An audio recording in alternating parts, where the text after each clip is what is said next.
I'm the police chief for the city of Eau Claire, and I'm here today to provide an update regarding an arrest and a homicide investigation that we've been working on for the past weekend. I'll provide a prepared statement about the details of the investigation, then I'll take a few questions at the end to clarify any details about the information we provided. But before I do, I want to introduce some key personnel in the police department that were involved in this investigation. To my right, next to me here is Deputy Chief Matt Rokas. He's in charge of our detective division. Next to him is Chad Hoyard, our Deputy Chief in charge of the Patrol Division. We have Lieutenant Derek Thomas, who was the incident commander and actually the case manager for the homicide investigation. And then Ryan Prock, our lead detective in the homicide investigation. The Eau Claire Police Department has arrested Thomas C. Biesterveld for first-degree intentional homicide related to the death of his wife, Lois Biesterveld. Since the early morning hours of Friday, August 22nd, the Eau Claire Police Department has committed its resources to resolve the investigation as quickly as reasonably possible. The events from August 22nd unfolded in the following manner. At approximately 1:35 a.m., the Chippewa County Communications Center received a report of an erratic driver in the New Auburn area. The vehicle was a red 2002 Chevy Trailblazer, which was later determined to be operated by Eau Claire resident Thomas Biesterveld.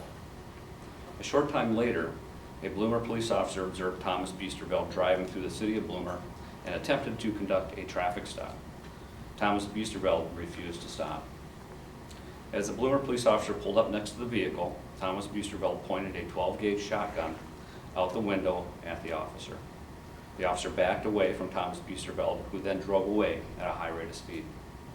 Chippewa County deputies assisted with the high-speed pursuit, which traveled through Chippewa County back to the city of Eau Claire. During the pursuit, Biesterveld was observed throwing the shotgun and other items out the window of his vehicle. These items were recovered and confirmed to belong to Biesterveld. Despite the successful deployment of tire deflation device, Biesterveld was able to continue driving his vehicle on a tire rim. He entered the city of Eau Claire and eventually stopped in front of his residence at 821 Harris Street on the northwest side of Eau Claire. Eau Claire police officers assisted the Chippewa County Sheriff's Department with the apprehension of Biesterveld. He was subsequently arrested and transported to the Chippewa County Jail for the following charges: operating a motor vehicle while under the influence of an intoxicant, first offense; knowingly fleeing an officer; endangering safety by use of a dangerous weapon; and armed with a weapon while intoxicated. While Eau Claire police officers were still at the scene in front of Biesterveld's residence, a neighbor approached them and mentioned hearing what they believed to be the sound of a gunshot around 11 p.m. that night. They were also concerned because they had not seen Thomas Biesterveld's wife, Lois Biesterveld, since that time. Eau Claire police officers decided to make contact with the residence to check the welfare of Lois Biesterveld. When officers approached the residence, they located Lois Biesterveld laying face down in the doorway of the side entrance. She was deceased. She had multiple injuries to include abrasions and what appeared to be a gunshot wound to her body. A forensic autopsy completed by the University of Wisconsin Hospital Pathology Department determined that the cause of death was from a single gunshot wound to the back from close range. Eau Claire Police Department detectives interviewed Thomas Biesterveld, who confessed to shooting and killing his wife, Lois Biesterveld. He stated they had an argument, and Lois stated that she was going to leave him. It is believed that Thomas and Lois Biesterveld were involved in a domestic disturbance, which escalated to a violent physical confrontation, and that upon Lois threatening to leave, Thomas shot her in the back from close range, killing her.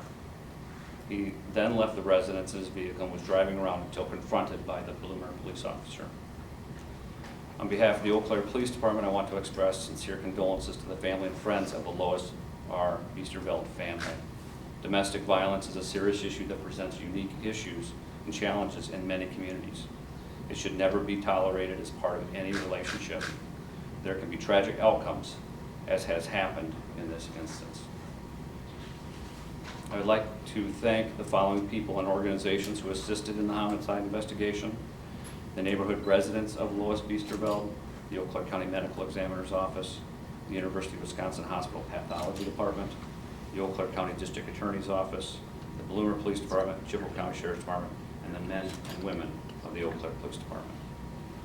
That concludes the prepared statement, and we will take questions to clarify any of the details which have been provided. I'm going to ask Deputy Chief Matt Rokas to stand up to the podium because he was involved in the investigation and would have specific details for questions you might have.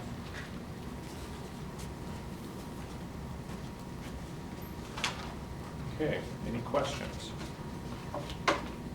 Eric? Regarding the type of gun used to ultimately kill Lois, what was that? Can you clarify what kind of gun it was? A 12-gauge shotgun. It was the shotgun.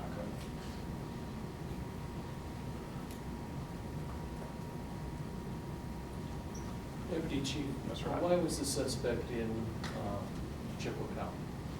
Has that been determined why he drove all the way up from Eau Claire to the Bloomer area?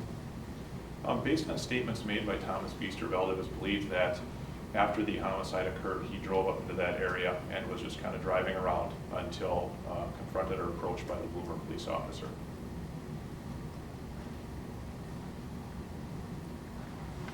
Chris? Have you guys ever been called to their residence before for any sort of issue?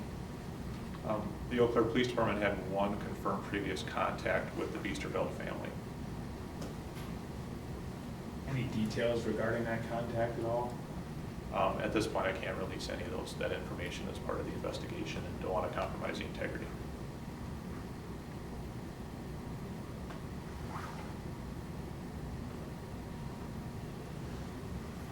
Jenny? So the argument, was it just right after the argument that the gunshot was fired? Yes, it was believed that the argument was occurring inside the residence between Thomas Biesterveld and his wife Lois, and that during the part of that argument is when Lois Biesterveld was shot. Overnight? Yes. Has he admitted to investigators shooting her? Yes. Following his arrest on Friday morning related to the pursuit, he was in on two separate occasions. He admitted to an Eau Claire police detective that he was responsible for the death of Lois Biesterveld.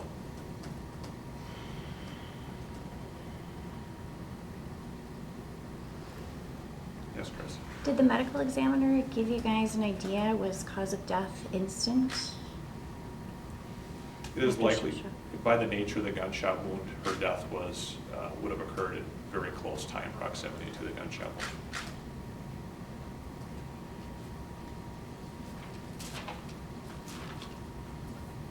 When was the last time Eau Claire had a homicide? The last homicide in the city of Eau Claire occurred in September of 2013. Do you know which case that was? Yes, it involved a newborn infant. Occurred on the city's north side.